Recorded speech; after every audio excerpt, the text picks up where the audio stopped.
Welcome to the Macroinvertebrate refresher video for the RiverWatch program.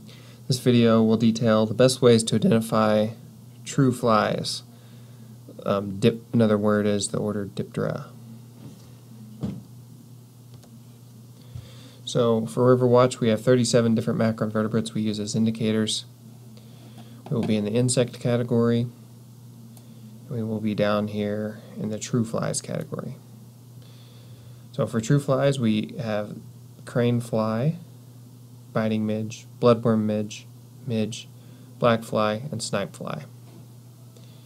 We use all those to indicate water quality. So these are kind of some pictures of them. Here's an adult. Here's some larvae. They look kind of like worms, like a flatworm or an aquatic worm, but they are not because they have head capsules. So here's a head capsule, very small and thin, head capsule.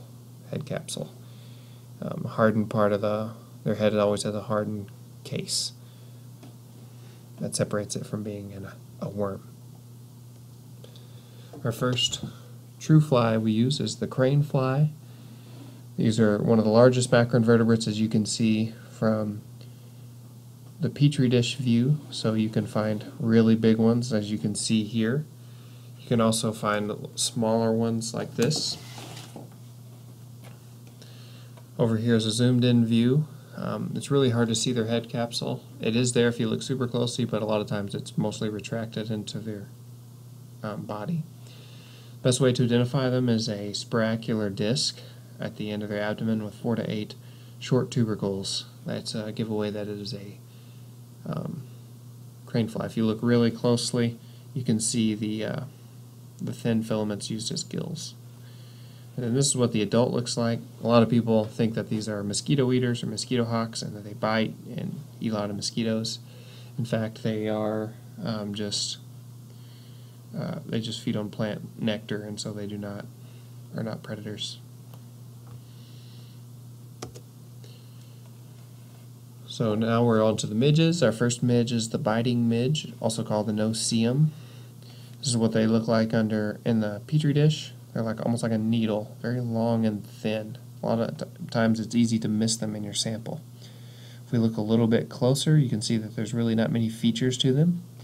They do have a a thin head capsule at the front of their body, but they're needle-like. They have no prolegs, so no fake fleshy appendages, fake legs coming off them, no fleshy appendages coming off of them. And then this is what the adult looks like down here, kind of like a hairy mosquito. Next we have the non-biting midge, family Chironomidae. This is one of the most diverse macroinvertebrate and most common macroinvertebrate families. This is what they look like in the petri dish. There's been many RiverWatch volunteers that will come up with a sample full of these. When you look at them closely, you can see that they have a pair of prolegs on their first thoracic segment and a pair on their last abdominal segment. That's what kind of makes it a non-biting midge. Then they have a head capsule right here, a very well-developed head. And this is what an adult looks like. Next we have the bloodworm midge. This is also in the family Chironomidae, but is only the genus Chironamus. So in the petri dish, and we have some preserved specimens. This is what they look like. A lot of times they're just a little bit bigger than the non-biting midge larva. The bloodworm midge is a little bit bigger usually. When you find them in real life, they are usually bright red. This is from the extra hemoglobin in their body. That gives them extra affinity to pull out the dissolved oxygen when oxygen is low. Makes them very tolerant to pollution. This is the most tolerant taxa RiverWatch uses. But don't just judge on the red color. Some of the other genuses of Chironomidae can be red in appearance also. So we want to look further to make sure these identifications are right. This is what they look like under 10 times magnification. You can't see it too good in here, but they do have these tubercles coming off their last abdominal segment, or the 8th abdominal segment. If you zoom in and look really close, you can see them hanging off right here. All the other genuses Chironomidae do not have this, so just Chironomus, the bloodworm midges. Best way to see this when you're looking under a microscope is to put the light on from below, shine up through their body, and then put it on 30 times magnification. That'll give you your best chance of seeing these. And this is what the adult looks like. Next we have the black fly. Some people call these buffalo gnats when they become an adult. This is what the adult looks like down here, and they're notorious for causing painful bites and swarming around people out in the woods. These are, especially around rivers and lakes, these are the more prolific ones that cause a lot worse bites are usually located further north in northern United States and Canada. As you can see, this is the black flies in a petri dish. They're very small. If we zoom in to 10 times, this is what they look like. They look kind of, best way shape to describe them is a bowling pin shape. They have a swollen abdomen and arrows off to a head. There's their head capsule, so you know it's a Diptera, true fly. They have fans on the top of their head they wave in the water and filter feed with, and they have one proleg right here. It's kind of hard to see, but that's one proleg. And they have a ring of hooks down here for attachment in high flow. They actually can spin some silk from their mouth, attach it to the rock, and then they use the hooks on their abdomen to attach to the silk, so kind of like Velcro. This is one of the few macroinvertebrates where actually you might find their pupa in the water.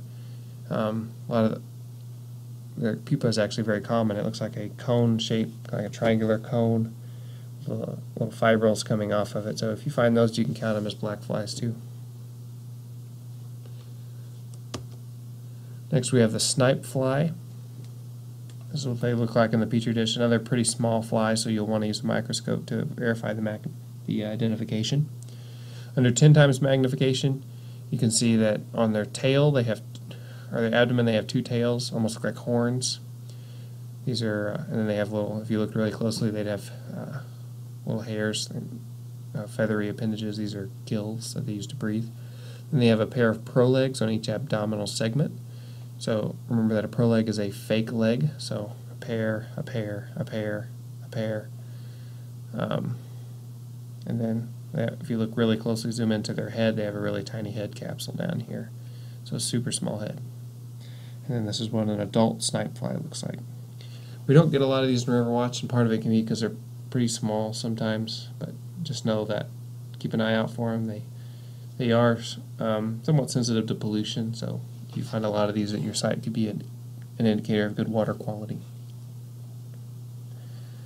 Last, we have the other fly category, so we still count other fly larvae in the water towards our macroinvertebrate stream quality index. Remember, you're looking for a worm-like body with a head capsule. So it can look like several different things, but notice that some of them have a large head capsule, some have a very reduced head capsule. This is a common one right here, probably the most common one, like a horsefly or a deer fly larva. They look kind of like a crane fly or a snipe fly, except that they have these tubercles that go all the way around their body. So on a snipe fly, they had prolegs, paired prolegs just on one side. These have tubercles that go all the way around. This is a mosquito larva, another very common one. They have a very super swollen thorax. Mountain midge larva. I'm not exactly sure what these are off the top of my head, but you go on for you look for a worm, grub-like animal with a distinct head capsule. And then you count it as the other fly category. For all these flies, they have no jointed legs. The head capsule is present. Now you can test your knowledge to see what you've learned. Try to identify the crane fly, the biting midge, the non-biting midge, the bloodworm midge, the black fly, snipe fly, and other fly. So you can go ahead and pause this video now, get out some paper and a pencil and try to identify these, or you can do it in your head. And then when you're got them identified, you can unpause it and we'll flash to the answers slide. Now that you're done identifying these macroinvertebrates, you can check your answers to see how you did. The snipe fly larva was A. You can see his horns, those two fleshy appendages off the end of his abdomen, and then his paired prolegs coming up here. B was the other fly larva, so very featureless. He does have some tubercles, kind of like a soldier fly that goes around his abdomen. Very small head capsule right down here. Then this is actually the crane fly. This is a small crane fly. his sporacular disc of fleshy lobes and his gills right here. Then D is the black fly larva, the swollen abdomen, the bowling pin shape. E is the non-biting midge larva. You can see his prolegs on each end. F is the bloodworm midge larva. You can barely make out his tubercles right here. It looks a lot like the non-biting midge larva over here, except he has those tubercles. Then lastly, the needle-shaped midge is the biting midge larva, very straight and thin. So that's the end of the True Flies macroinvertebrate refresher video. Hope you learned a lot and that you'll just be more equipped next time you're out identifying macroinvertebrates.